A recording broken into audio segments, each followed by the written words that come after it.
Tickle is an online personality test website founded in 1999, originally known as eMode by James Currier.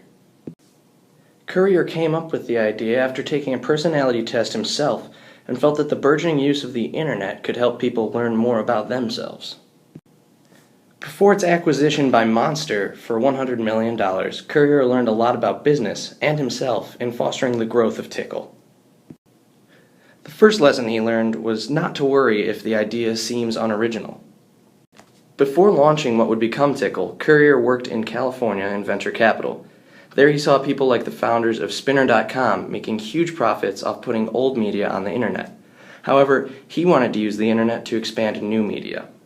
He drew his inspiration from a Myers-Briggs personality test he took while at Harvard Business School. The prospect of letting people learn more about themselves was very exciting to him, but he had his doubts moving forward. "I was really paranoid because I thought this idea was incredibly obvious," he said. "It was just obvious to me that you could build a huge media company on the back of this thing." Well, despite his worries about the potentially obvious nature of his company, he continued to follow his passion, and it would pay off. The second lesson that he learned was to make sure to be able to put your vision into words. Because nothing like Tickle had ever been done before, Currier was tasked with getting others just as passionate about it as he was, a hard task when they initially had no concept of what he proposed. He reflects on initial market research. "What I got back was, I don't understand what the heck you're talking about. All the people I had been talking with about digital media, self-help, and psychology, they still didn't understand. I couldn't find the words to describe my vision." However, once he went back and developed just how to put his vision into words and allow people to see the future of digital media, he was able to transfer his enthusiasm and passion to investors and potential customers alike. Currier's third lesson is simply be prepared for pain.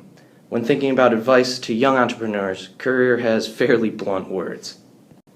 "It is incredibly painful, and it will take over your life." And he's not kidding. He continues, "If you care about it and you have any chance of succeeding, you will stop being present for the softer things in life, like family, friends, or your dating life." Currier even recalls how he almost didn't marry his wife because he was so consumed by the company. However, he finally hired a vice president of engineering whom he trusted and could shoulder some of the burden alongside Currier, thereby allowing him to take time for himself and family. These three lessons certainly paid off for James Currier, who sold Tickle to Monster.com for roughly $100 million in 2004.